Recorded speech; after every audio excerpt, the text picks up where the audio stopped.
Okay guys, so welcome back.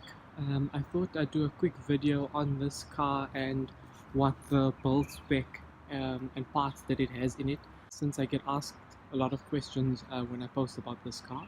So first and foremost, apologies, the car is dirty. I've just pulled it out of storage for about 2 to 3 months, so it is quite dirty. Gonna go get it washed off now. But I'll basically start with what is this car about. So this is essentially an '08 model. I purchased it in 2012. It was completely stock.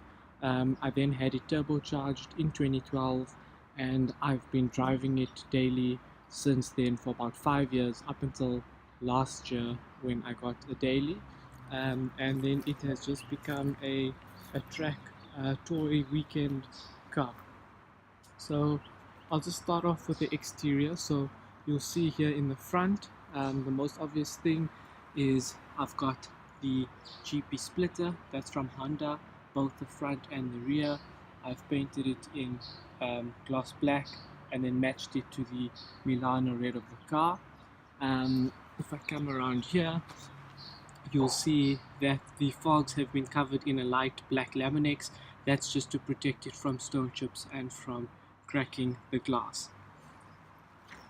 And then up here, these are Mugen vents that I've got installed on the car just to help with airflow. And if you have a look, I'm not sure if you can see it there, the air filter sits right by the vent, so some really good airflow feeding in for the turbo. What I've also done just to tie everything together is I've got the side mirrors painted gloss black, just to tie in with the front splitter and the vents. Now, coming around the side of the car, what I've done in the front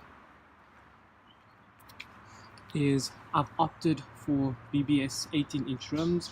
This is when I got the car, and I've recently put on some Toyo Proxys T1. I then upgraded the brakes to GC5 Integra Brembo calipers, together with Honda S2000 discs that are drilled and slotted. Those aren't OEM discs, those are aftermarket. And then I've gone for Brembo 350Z pads, together with stainless steel lines all around and upgraded fluid. For me, this was kind of needed. The DC5 Integra isn't found in South Africa. It wasn't launched here. This was actually the first model that was sold here, which is why I've gone for the 350Z pads, just to give me a bit more choice in terms of pad selection. Okay, coming around to the rear, same thing, 18-inch BBS, stock rotors. I'm running yellow stuff, or I think it may have been changed over to Ferodo now, on the rear, again with stainless steel lines.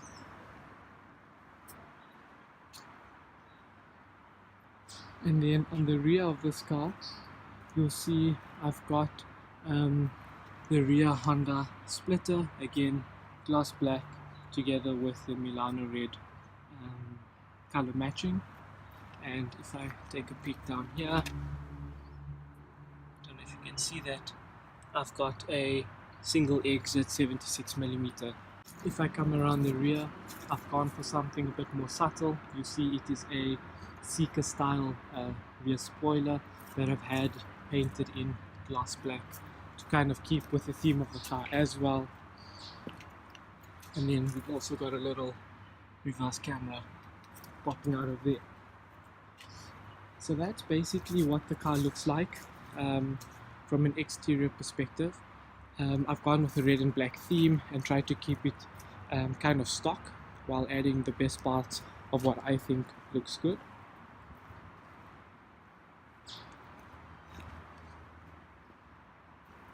And I think it looks pretty good. Taking a look around the interior of the car, the interior of the car is pretty stock. The one thing that you will notice here is a boost controller. So that is my AEM True Boost electronic boost controller that's connected to my wastegate, and I've had it preset on two settings. It's tuned for two settings. So the left is a low boost 0.5 bar option and the right is a high boost 0.8 bar option. I've then upgraded the head unit as well. Basically it just allows me to add my reverse camera, aux, USB, GPS, Bluetooth streaming, all of those good things. You'll see I've put some ambient kind of lighting down there, and that comes to this here. So what we've got here is this button on the left is for the ambient lighting. This middle one is a scramble boost or overboost button that's attached to the boost controller, and then this is the intercooler spray kit that I have installed on the intercooler.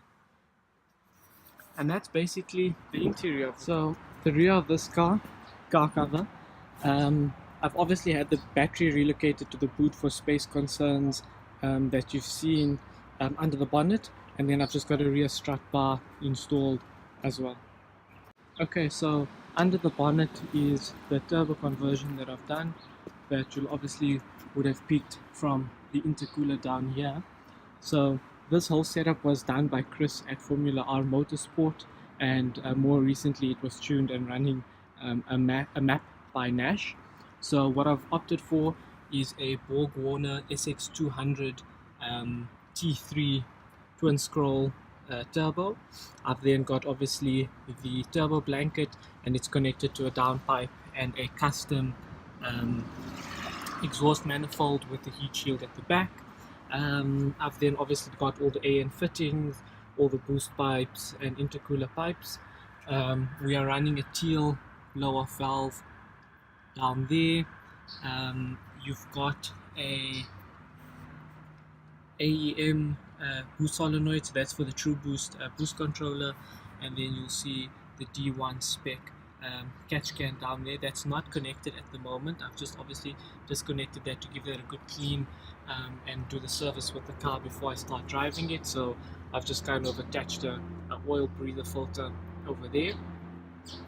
And then the other thing is I've updated the map sensor to a 4-bar sensor just to give me better readings and to help with tuning. So besides this, the internals of the motor is completely stock. I've upgraded the oil pump, we've upgraded the fuel pump to a Dershworks unit, I think. I then upgraded the spark plugs to a colder reading as well, and we're running 1000cc injectors. And that's pretty much what's under the bonnet. And then obviously on the intercooler, you guys won't be able to see it, but I've got a intercooler spray kit that's running there as well.